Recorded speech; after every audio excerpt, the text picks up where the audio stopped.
नमस्कार विद्यार्थी मित्रांनो, मी अजय सर तुम्हा सर्वांचं परत एकदा डिप्लोमाला ह्या YouTube चॅनलवरती स्वागत करतोय आणि सुरुवात करूया.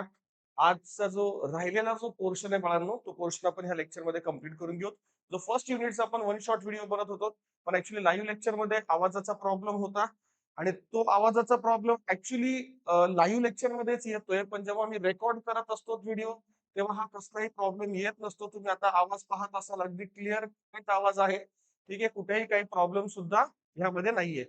तर सगळ्यात महत्त्वाचं जी सांगायची गोष्ट आहे लेकरांनो, की राहिलेला जे पोर्शन आहे तो पोर्शन आपण ह्या फर्स्ट युनिटचा म्हणजे प्रॉपर्टीज ऑफ मॅटर अँड कायनेमॅटिक्स जो रिमेनिंग जो पोर्शन आहे पोर्शन आपण ह्या व्हिडिओमध्ये कव्हर करून घेऊ. ठीक आहे. फर्स्ट ऑफ ऑल काय अँग्युलर मोशन. आपल्याला माहिती आहे की एखादा जसं की फॉर एक्झाम्पल इलेक्ट्रॉन इलेक्ट्रॉन काय होतो रे तर ऑर्बिट मध्ये हा रिव्हॉल्व्ह होत असतो करेक्ट काय यस त्याचं पण काय म्हणतो मित्रांनो यस अँग्युलर मोशन म्हणतो जसं की तुम्हाला सुद्धा माहितीच आहे ठीक आहे तर मित्रांनो हा न्यूक्लियस ठीक आहे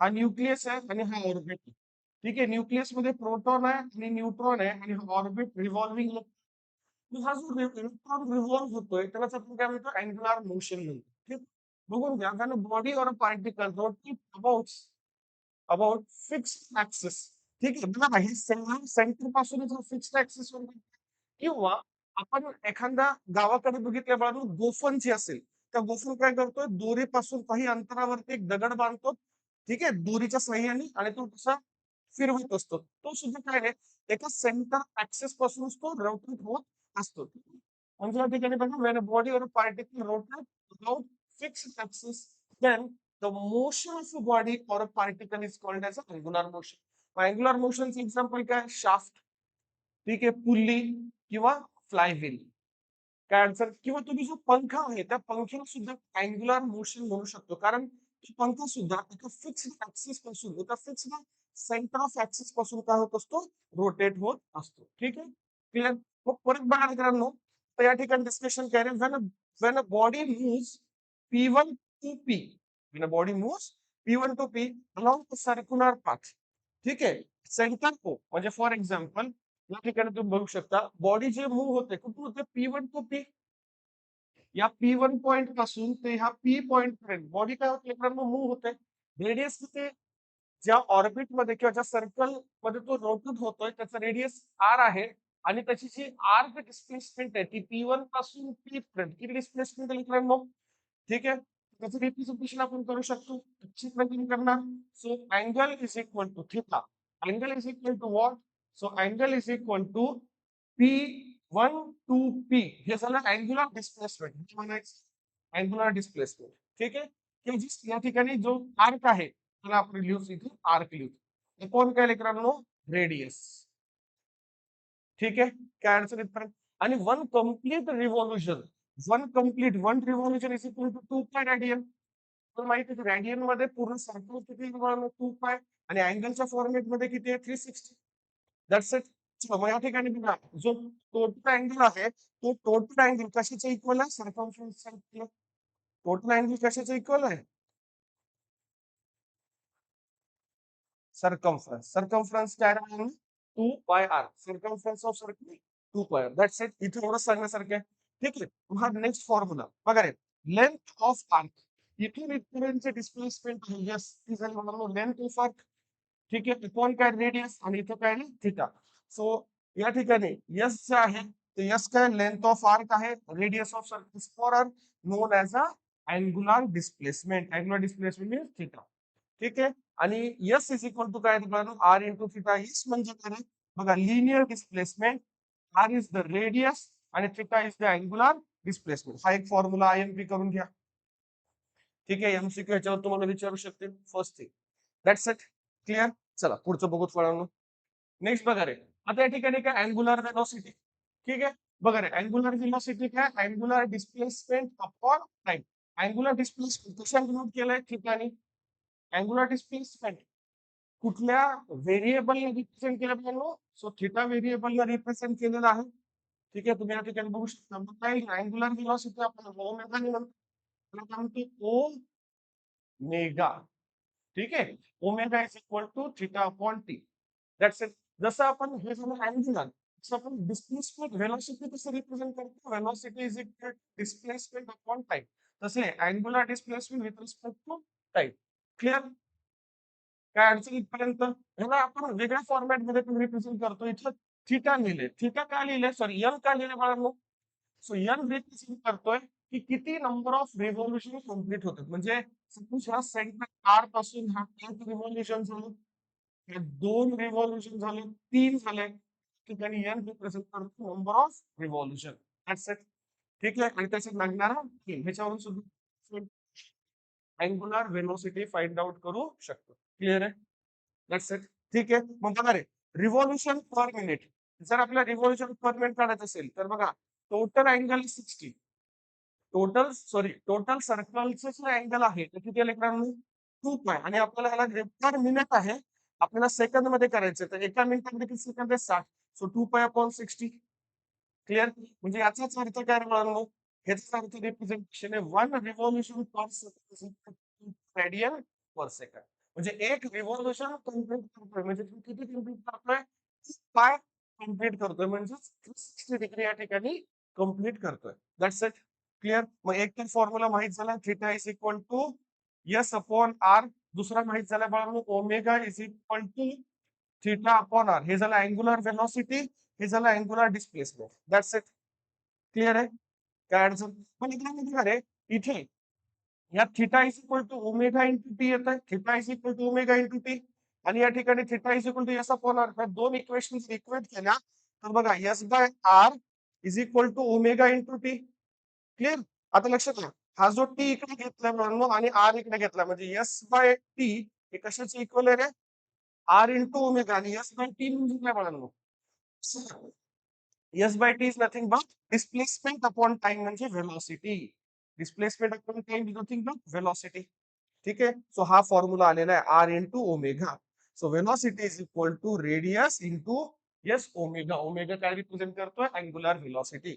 दॅट्स इट. सो बघू शकता इथे आर जो आहे त्याला लिनियर व्हेलॉसिटी म्हणजे सॉरी, व्ही जो आहे त्याला लिनियर व्हेलॉसिटी, आर जो आहे तो रेडियस, आणि ओमेगा म्हणजे काय म्हणतो? Angular velocity. हा पण फॉर्म्युला व्यवस्थित प्रिपेअर करून ठेवा.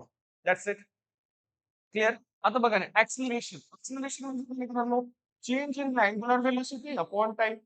ठीक आहे. मग change in the angular velocity म्हणजे काय? Final angular velocity minus initial angular velocity upon time. Final angular velocity minus initial angular velocity. So final काय मुलांना? ओमेगा. आणि इनिशियल कशाने रिप्रेझेंट केलं? Omega into two. हेच जर फॉर्म्युला आपण सिम्प्लिफाईड मध्ये बघितला, सो या ठिकाणी मित्रांनो acceleration is equal to V minus U divided by T. म्हणजे व्ही म्हणजे फायनल व्हेलॉसिटी, यू म्हणजे इनिशियल व्हेलॉसिटी, आणि टी काय रिप्रेझेंट करतोय? टाइम. दॅट्स या ठिकाणी बघू शकतो. तसेच हे झालं इनिशियल अँग्युलर व्हेलॉसिटी आणि हे झाले बाळांनो फायनल अँग्युलर व्हेलॉसिटी. आपण फॉर्म्युला कळतो. ठीक आहे. आता बघा रे, या ठिकाणी ह्याला अल्फाने डिनोट केले. अँग्युलर एक्सलरेशन कशा डिनोट केलं? अल्फा. मग alpha is equal to O omega minus omega T upon T. Omega म्हणजे काय रे? तर इथे बघा, ओमेगा म्हणजे काय मित्रांनो? Yes please. ओमेगा. ठीक आहे. ओमेगा. आता काय केलं आपल्याला? दोन्ही साईड मल्टिप्लाय केले बाळांनो. कशाने मल्टिप्लाय केले? आरने. ठीक आहे. लक्ष द्या इकडे फक्त बघा, ह्याला आरने मल्टिप्लाय केली, ह्याला आरने मल्टिप्लाय. ठीक आहे. मग आरने दोन्हीकडे मल्टिप्लाय केलंय किंवा जस्ट या ठिकाणी तुम्ही बघू शकता ऍडजस्टमेंट या ठिकाणी कशा प्रकारची आहे. ठीक आहे.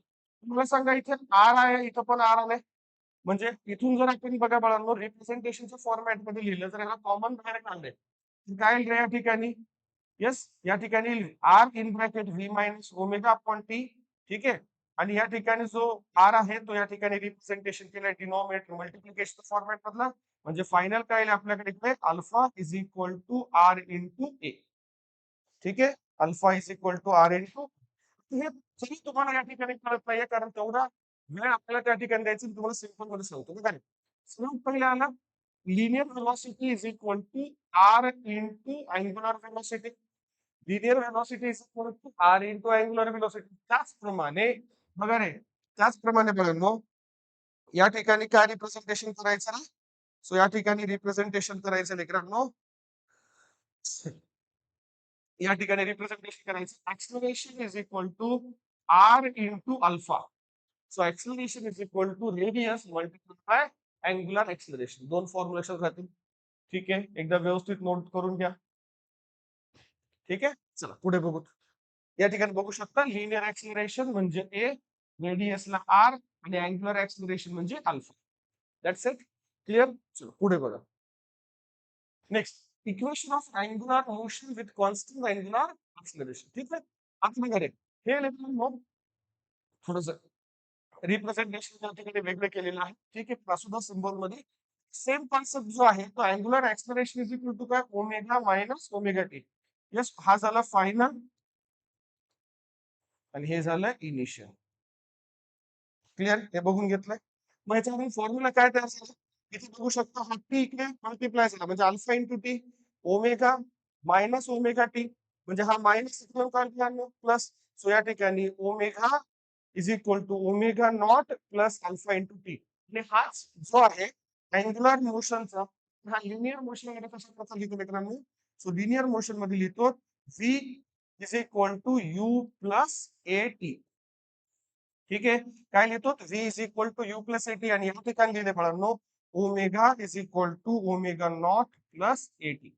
That's it. ठीक आहे, initial omega, initial velocity omega represent केली, फायनल वेलोसिटी ओमेगाने रिप्रेझेंट केलेली आहे. ठीक आहे, चलो दोन्ही फॉर्म्युले बघू शकता या ठिकाणी कंपॅरेटिव्हली.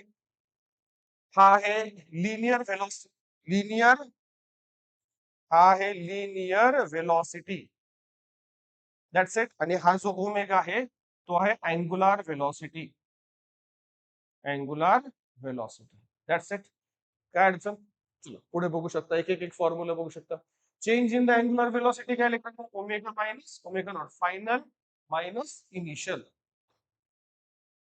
चलो सेकंड बघा रे, equation of angular motion with constant angular acceleration. ठीक आहे, आता सेम फॉर्मॅट मध्ये बघा इकडे. So constant angular motion, angular बघा, angular displacement is equal to average velocity multiply by time. Average velocity कसं लिहितो आपण, omega naught plus omega divided by 2 average velocity. ठीक आहे, मल्टिप्लाय काय येणार आहे, टाइम. ठीक आहे, मग ह्याचं रिप्रेझेंटेशन काय केलं आपण या ठिकाणी बघू शकता, omega omega as it is. या ओमेगाच्या ठिकाणी काय लिहिलेलं होतं, ओमेगाच्या ठिकाणी लिहिलंय omega naught plus alpha T. आताच बघितलंय omega is equal to omega naught plus alpha into T. ठीक आहे, तर ह्या ओमेगाच्या ठिकाणी हे पुट केलं. आफ्टर सिम्प्लिफिकेशन फॉर्म्युला काय आपल्याकडे, तो फॉर्म्युला येतो मित्रांनो, theta is equal to omega naught into T plus half A T square, half alpha T square. म्हणजेच मी सिम्प्लिफाय करून देतो, theta is equal to omega naught into T plus half alpha into T square. ठीक आहे, हे झालं angular displacement. हे काय झालं बाळांनो, हे झालं अँगुलर डिस्प्लेसमेंट. आणि लिनियर डिस्प्लेसमेंटच्या फॉर्मॅट मध्ये कशी प्रकारे, लिनियर डिस्प्लेसमेंट म्हणजे काय रे, S is equal to U into T plus half A T square. That's it. ठीक आहे, हे लिनियर डिस्प्लेसमेंट आणि हा जो येतो अँगुलर डिस्प्लेसमेंट फॉर्मॅट येतो. हा झाला अँगुलर ऍक्सिलरेशन, हे झालं लिनियर ऍक्सिलरेशन. That's it. ठीक आहे, काय अडचण, डेफिनेटली ह्यामध्ये कुठलीच अडचण नसायला पाहिजे.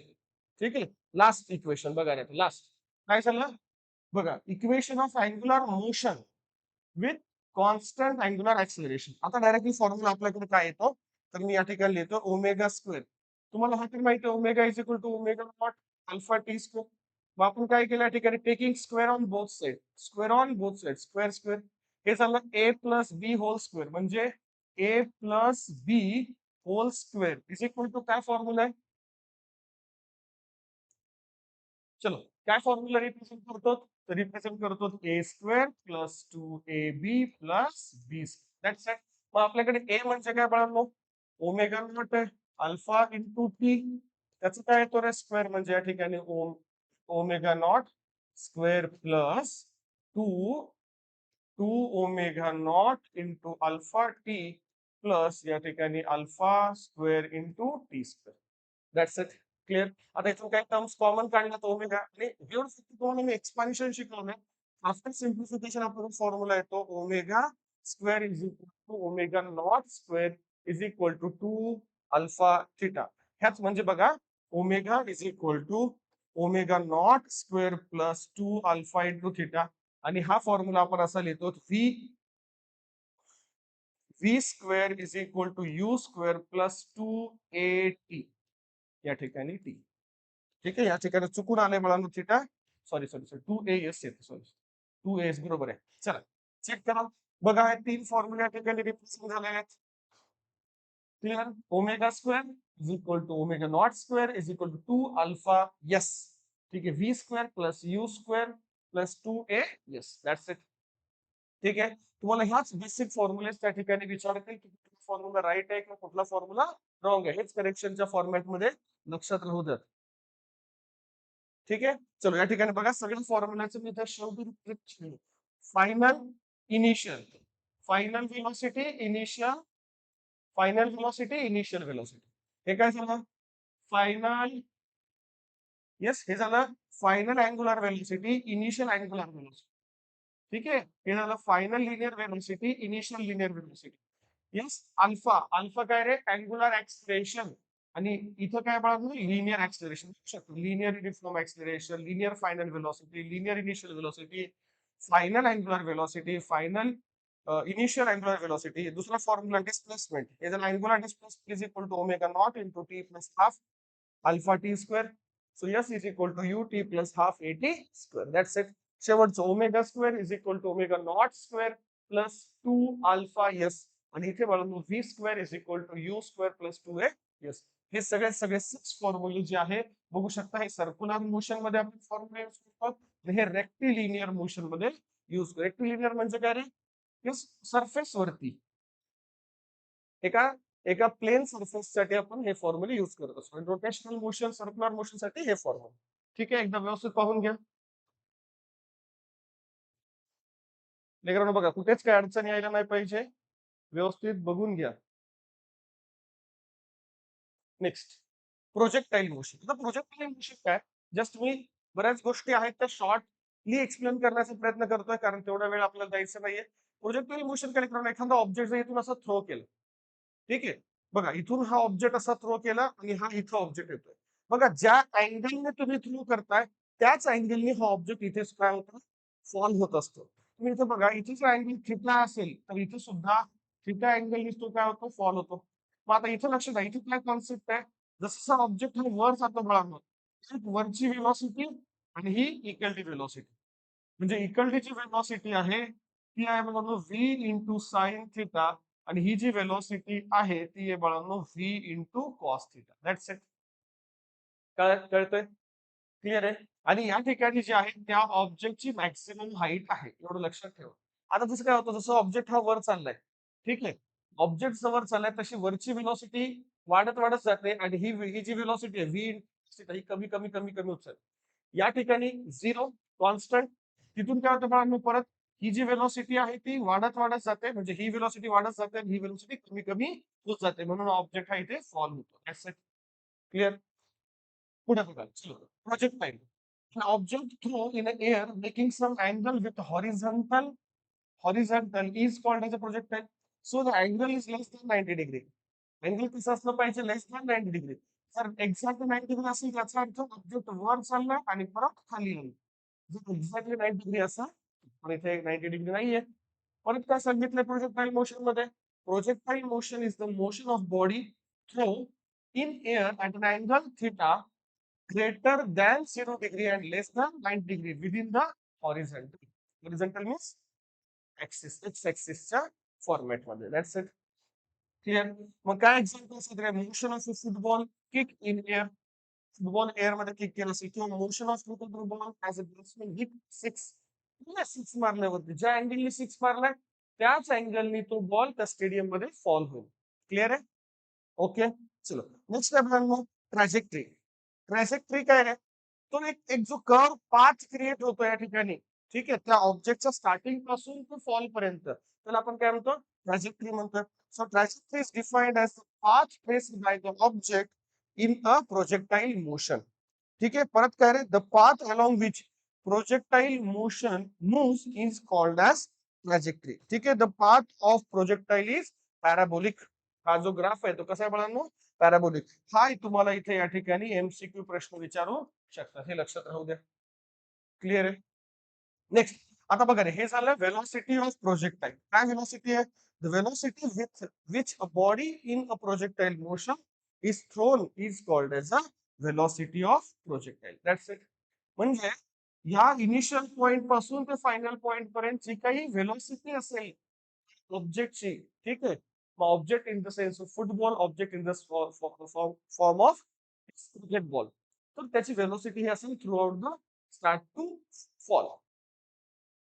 क्लिअर?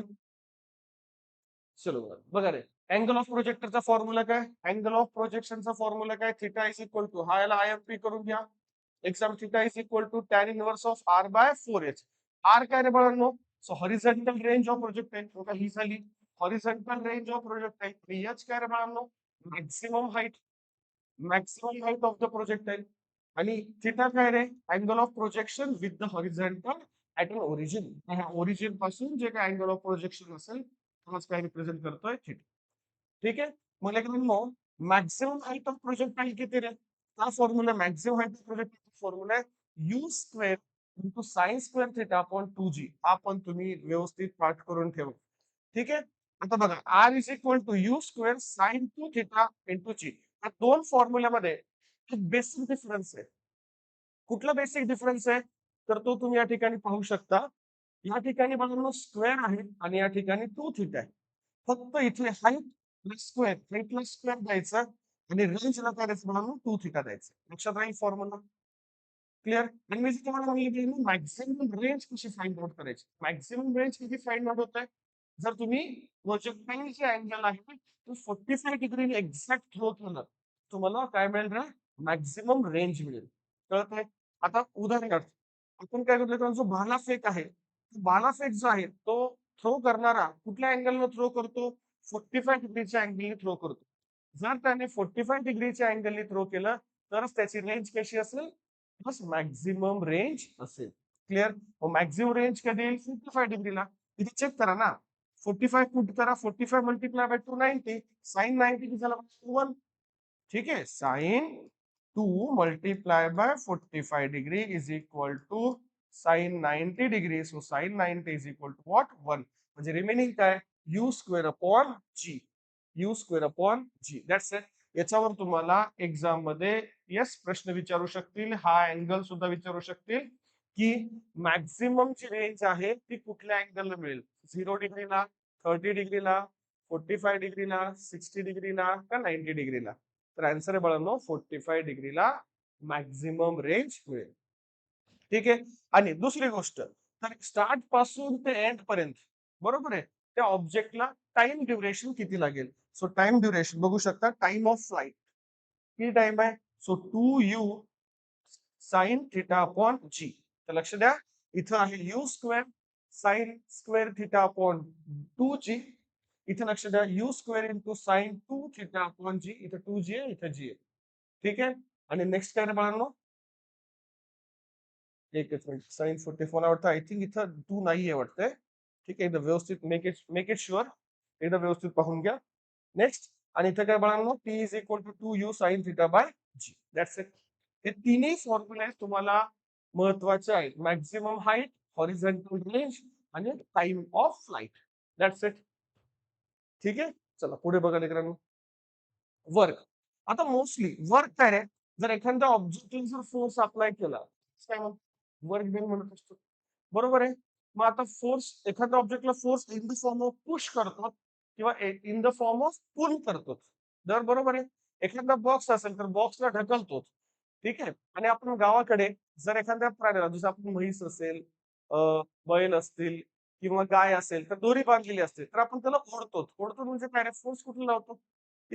फोर्स लावतो आणि ढकलताना पुश फोर्स. तर इथं बघू शकता मित्रांनो, work done is equal to काय? Force into displacement. वर्क डनचा फॉर्म्युला काय? Force into displacement. आणि वर्क डनचे युनिट काय बनलं? फोर्सचं युनिट, डिस्प्लेसमेंटचे युनिट मीटर. ठीक आहे. किंवा आणखी जे युनिट आहेत ते आहेत जूल. क्लिअर? नेक्स्ट. सो बघा, force applied to a body. झालं. ds म्हणजे काय, displacement through which the body is displace. Clear.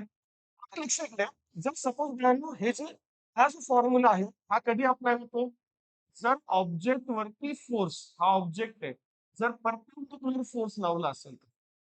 ठीक आहे. पण सपोज जर हा ऑब्जेक्ट आहे आणि ह्या ऑब्जेक्टला आपण अशा प्रकारे फोर्स लावतो. ठीक आहे. तर आपल्याला माहिती आहे इथे दोन कॉम्पोनंट रिझॉल्व्ह होतात. एक कॉम्पोनंट रिझॉल्व्ह होतो in the form of cos आणि एक कॉम्पोनंट रिझॉल्व्ह होतो in the form of sine. ठीक आहे. म्हणजे इकडला जो कॉम्पोनंट आहे हा जो फोर्स आहे, सो एफ इंटू तो कॉस थिटा येतो आणि इकडला जो कॉम्पोनंट आहे बाळांनो एफ इंटू साइन थिटा येतो. That's it. काय अडचण आहे का बाळांनो? नाही. मग मला सांगा फोर्स आणि डिस्प्लेसमेंट म्हणजे F cos theta into displacement आहे का? फॉर्म्युला बघू शकता. Work done is equal to F cos theta into displacement. That's it. ठीक आहे.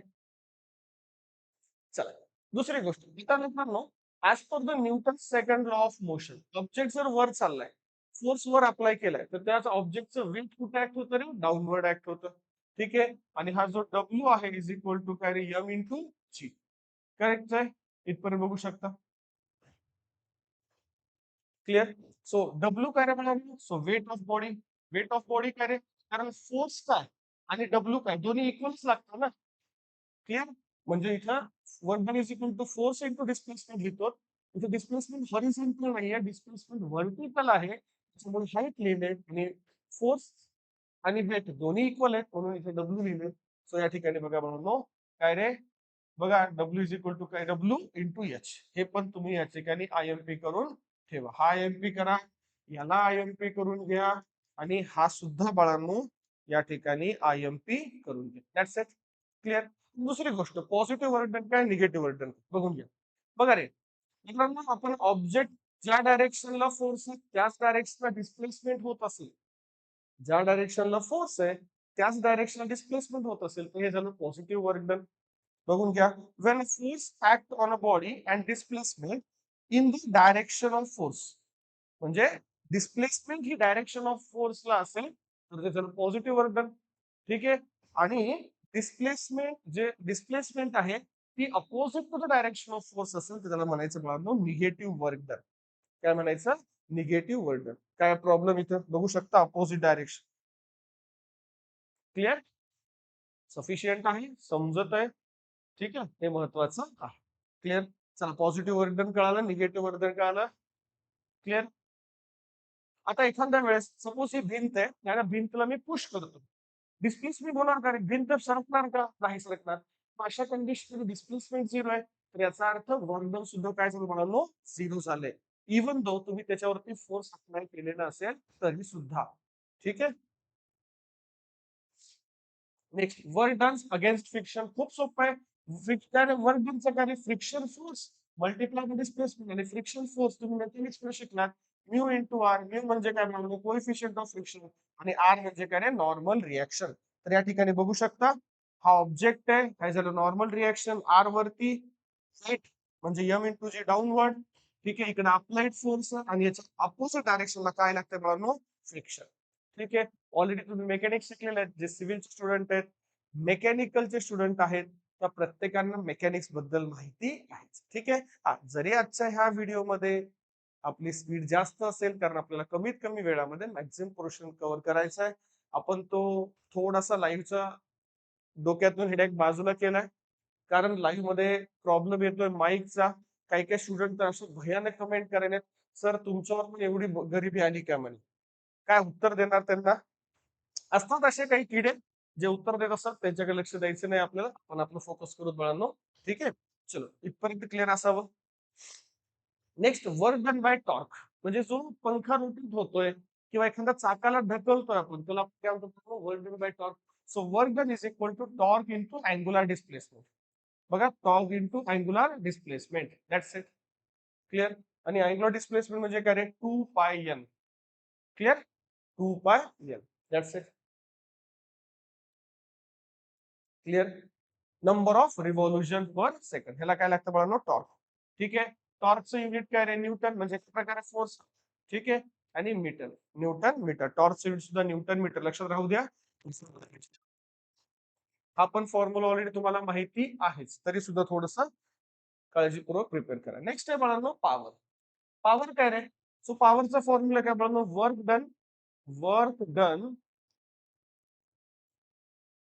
Work done upon time. ठीक आहे. वर्क डन म्हणजे काय रे बाळांनो? Force into displacement. बरोबर आहे. मला सांगा डिस्प्लेसमेंट अपॉन टाइम म्हणजे काय रे? व्हेलॉसिटी. लिहिलं इथं बघा, पॉवरचा फॉर्म्युला आहे फोर्स इंटू व्हेलॉसिटी. हा इम्पॉर्टंट करून ठेवा, एक्झाम मध्ये विचारतील. आणि पॉवरचा फॉर्म्युला काय रे? Work done upon time. ठीक आहे, किंवा energy upon time. That's it. Clear? So power is equal to, yes, weight of बॉडीच्या फॉर्मॅट मध्ये लिहिलं तर डब्ल्यू इंटू व्ही. ठीक आहे मित्रांनो, 1 वॅट आणि जूल पर सेकंद सारखंच आहे. कसं काय? पॉवरचं युनिट काय आहे तर वॅटेज. बरोबर आहे. एनर्जी युनिट काय आहे तर बाळांनो? जूल. आणि टाइमचं युनिट काय आहे तर सेकंड. म्हणजे 1 watt is equal to 1 joule per second. आणि जूल म्हणजेच वर्क डन, जूल म्हणजेच एनर्जी. ठीक आहे. आणि पुढे काय रे बाळांनो? Work done. That's it. मग ह्याचं रिप्रेझेंटेशन वर्क डन म्हणजे काय रे? Force into displacement.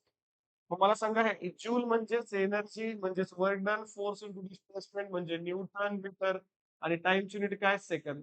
सो या ठिकाणी newton metre per second. So हे सुद्धा तुम्ही युनिट लक्षात राहू द्या. ठीक आहे. चला बघा पुढे. When 1 joule of work is done in 1 second, power is equal to 1 watt. जर 1 जूल जर वर्क एका सेकंदात झालं असेल, त्याला म्हणायचं बाळांनो 1.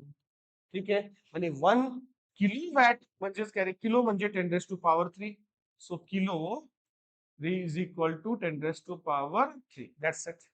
ठीक आहे. आणि 1 HP, जसं आपण मेकॅनिकल स्टुडंट इलेक्ट्रिकल ब्रांच मध्ये म्हणतो की 2 HP ची मोटर आहे, 3 HP ची मोटर आहे, अशा ठिकाणी जे रिप्रेझेंटेशन होतं ते 1 HP इज इक्वल टू 746 हा सुद्धा क्वेश्चन तुम्हाला एक्झाम मध्ये विचारू शकतात की 1 HP किती. ठीक आहे. इथं 1 वॅट इज इक्वल टू 10⁻⁷ अर्ग पर सेकंड. बघा लेकरांनो, मी तुम्हाला लास्ट लेक्चर लिहून दिलं होतं 1 joule is equal to 10⁻⁷ erg. त्याचप्रमाणे 1 watt is equal to 10⁻⁷ per second. ठीक आहे. हे सुद्धा तुमच्यासाठी तितकंच इम्पॉर्टंट आहे. पण एक गोष्ट लक्षात ठेवा, आपण लाईव्ह लेक्चर जरी घेतलं नाहीये, तर जे जे विद्यार्थी हा व्हिडिओ बघतायत, प्लीज त्या प्रत्येक विद्यार्थ्यांना लाईक मात्र डेफिनेटली करायचंय. कारण मला कळायला पाहिजे की जेवढे विद्यार्थी हे व्हिडिओ बघतात, तेवढ्या विद्यार्थ्यांनी ह्याला लाईक केलं तर डेफिनेटली उद्या मॉर्निंगला मी 2 व्हिडिओ कंटिन्युअसली अपलोड करणार आहे. परत सांगतोय, आज रात्रभराचा वेळ आहे. ठीक आहे. मला माहिती आहे की हा इव्हनिंग टाइम तुम्ही फ्री असतो, तिथून जास्त व्ह्यूज होतात, काय असतं ते मला कशाचं घेणं नाहीये. पण प्रत्येक विद्यार्थ्यांनी व्हिडिओ आवडला असेल तर डेफिनेटली सबस्क्राईब बद्दल मी अजिबात बोलत नाहीये. फक्त शेअर करा आणि लाईक करा बाळा. ठीक आहे. लक्षात राहील. आणि पूर्ण व्हिडिओ स्टार्ट टू एंड बघा. त्याशिवाय तुम्हाला बऱ्याच गोष्टी कळणार नाहीयेत. ठीक आहे. चला, काय अडचण इथपर्यंत? नेक्स्ट. काय मित्रांनो, एनर्जी 2 टाईपची आहेत, इलेक्ट्रिकल एनर्जी आणि मेकॅनिकल एनर्जी. बघा, एनर्जी भरपूर आहे. The capacity or ability of a body to do work is called as a energy. ठीक आहे. आणि युनिट काय एनर्जीचं? एसआय युनिट जूल आहे. मग कुठल्या कुठल्या एनर्जी आहेत? मेकॅनिकल एनर्जी आहे, इलेक्ट्रिकल एनर्जी आहे, केमिकल आहे, न्यूक्लिअर आहे, हीट आहे, स्ट्रेन आहे, साऊंड आहे, लाईट. ठीक आहे. पण त्या सगळ्यात महत्वामध्ये आपण 2 डिस्कस करतोय, पोटेन्शियल एनर्जी आणि दुसरं बाळांनो कायनेटिक एनर्जी. ठीक आहे. जर ऑब्जेक्टने वर्क थ्रो करत असेल बाळांनो, तर त्या प्रत्येक लेवल प्रमाणे त्या ऑब्जेक्ट मध्ये जी एनर्जी स्टोर होत एनर्जी म्हणतो, किंवा डॅम मध्ये जे साठवलेलं पाणी आहे ते सुद्धा एका प्रकारे पोटेन्शियल एनर्जी आहे, किंवा बकेट मध्ये जे पाणी साठवलेलं आहे ते सुद्धा एका प्रमाणे पोटेन्शियल एनर्जी आहे. That's it. कळतंय? ठीक आहे. मग पोटेन्शियलचा फॉर्म्युला काय बाळांनो? MgH. पोटेन्शियलचा फॉर्म्युला MgH लक्षात राहू द्या. ठीक आहे. कसं काय एमजी? बघा ना, एनर्जीचा फॉर्म्युला आपण आत्ताच बघितलंय. एनर्जीचा फॉर्म्युला काय आहे? तो फोर्स इंटू डिस्प्लेसमेंट. बरोबर आहे. मग फोर्सचं काय रे? Force is equal to mass into acceleration. मासला मास, पण इथं मी जी लिहितोय कारण हाईट वर गेलाय म्हणजे ग्रॅव्हिटी त्याच्यावरती ऍक्ट होणार. सो ग्रॅव्हिटी ऍक्ट झाली म्हणजे इथं काय आहे जी. आणि डिस्प्लेसमेंट, व्हर्टिकल डिस्प्लेसमेंट म्हणजे काय आलं रे? एच. आलं का? MgH. ग्रेट. मला प्रत्येक विद्यार्थ्यांना मी रिक्वेस्ट करतोय बाळांनो, ह्या व्हिडिओला मला कमीत कमी 100+ लाईक दिसलं पाहिजे, एवढी रिक्वेस्ट आहे. प्रत्येक विद्यार्थ्यांनी मनापासून हा व्हिडिओ लाईक करावा, एवढीच तुमच्याकडे छोटीशी अपेक्षा आहे बाळांनो. ठीक आहे. चलो, कायनेटिक एनर्जीचा फॉर्म्युला प्रत्येकाला माहित आहे. Kinetic energy is equal to half mv square. इथे मोस्टली पोटेन्शियल एनर्जी जी आहे, पोटेन्शियल एनर्जी ही डायरेक्टली प्रपोर्शनल टू हाईट आहे, कळतंय? आणि कायनेटिक एनर्जी जी आहे, kinetic energy is directly proportional to square of velocity, half mv square. ठीक आहे. काय अडचण बाळांनो? नेक्स्ट बघा रे, potential energy is equal to mg, तोच कॉन्सेप्ट आहे. पाणी असेल, एखादा ऑब्जेक्ट जो बॉब आहे तो जमिनीपासून जर हाईट वर आहे, तर ह्याच्यामध्ये कुठली एनर्जी स्टोअर आहे? पोटेन्शियल एनर्जी स्टोअर आहे. आणि जेव्हा हे पाणी वाहत आहे, तेव्हा त्या पोटेन्शियल एनर्जीचं कन्व्हर्जन हे कायनेटिक एनर्जी मध्ये होतं. जेव्हा हा बॉल इथून आपण रिलीज केलाय, तेव्हा ह्या बॉलचं जी पोटेन्शियल एनर्जी आहे ती कायनेटिक एनर्जी मध्ये कन्व्हर्ट होत असते बाळा. ठीक आहे. काय अडचण? बाकी तुम्ही मी साईडला थांबतोय, पूर्णच्या पूर्ण तुम्ही रीड करू शकता. ठीक आहे. कायनेटिक एनर्जीचा फॉर्म्युला माहिती आहे, हाफ mv स्क्वेअर. ठीक आहे. वाहतं पाणी असेल, मुव्हिंग कार असेल, नदी वाहती असेल, एरोप्लेन असेल, बुलेट असेल, सो दीज प्रत्येकामध्ये जी स्टोअर मध्ये एनर्जी फॉर्म मध्ये आहे ती कुठली एनर्जी आहे? Kinetic energy. क्लिअर? चलो बघून घ्या या ठिकाणी. बघा आता कायनेटिक एनर्जी आपण याला वेगवेगळ्या फॉर्मॅट मध्ये लिहू शकतो, जसं की weight W is equal to m into G, m is equal to W by G. लिहिले W बाय जी. काय अडचण? बघा ना, m is equal W by G असं सुद्धा लिहिता येतं. हे पण लक्षात राहू द्या. IMP करून टाका बाळांनो. ठीक आहे.